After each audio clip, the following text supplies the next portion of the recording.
On SBS World News Australia with Andy Park, reading news reports in the early 2000s, you could be forgiven for thinking that the once little-known militant Islamist group Jemaah Islamiyah was one of the biggest threats to Australian national security.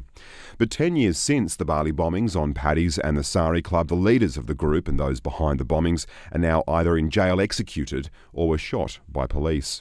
Leah Farrall is formerly a senior counter-terrorism intelligence analyst with the Australian Federal Police. She was the Al-Qaeda subject matter specialist and worked as the senior intelligence analyst in Indonesia at the AFP's forward operating post in response to the second Bali bombings. Leah, it's been said that at the time of the 2002 Bali bombings, Jemaah Islamiyah's threat was completely underestimated. What's changed in terms of counter-terrorism intelligence since then? Well, I think obviously the resourcing of the counter-terrorism community increased dramatically after that. The knowledge base of those working in the area increased dramatically, and also the willingness of the government not only to resource the section but to actually pay attention to what was being said.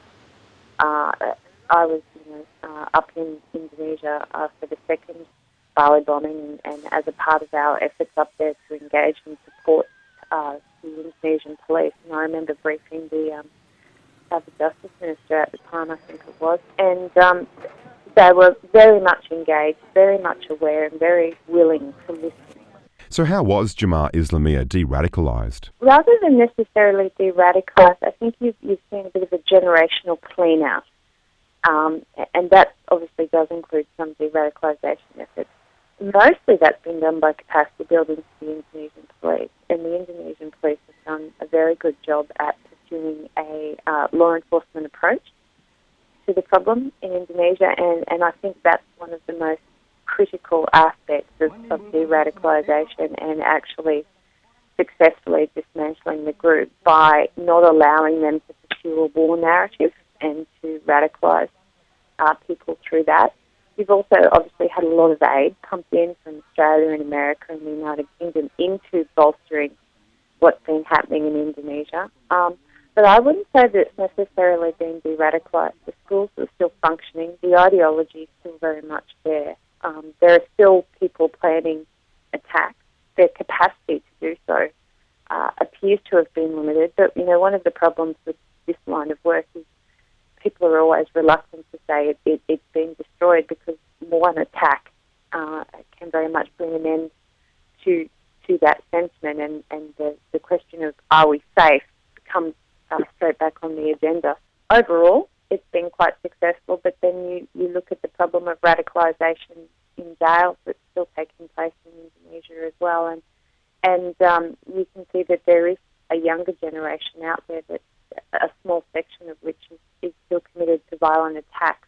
What they're missing are the older folks that used to radicalise and guide them. So are you saying that the seeds of radical Islam are still being sown in Indonesian jails? It's just more that the freedom that is afforded in the jails, and I'm not certain if it's still going on now, but, a lack of supervision of visitation rights and communications that were going on meant that guidance could have been passed, or that, meetings were being held, and that a place, jail isn't necessarily somewhere where you should be able to propagate beliefs that you're in jail for acting upon in the first place. And that's certainly not a problem restricted to Indonesia either. It's a problem everywhere.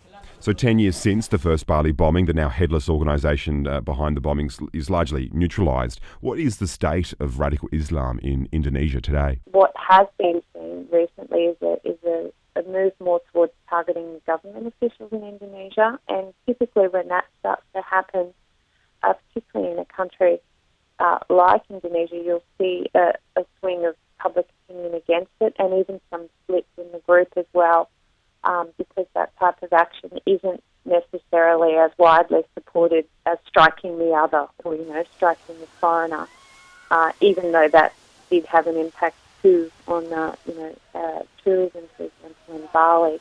It seems to be the case that when attacks target government institutions with that type of virulent ideology that comes with it, that there can be a swing against the group there as well, and it certainly obviously causes a government crackdown as well. Leah Farrall, formerly a senior counter-terrorism intelligence analyst at the Australian Federal Police, thanks for your time. You're very welcome.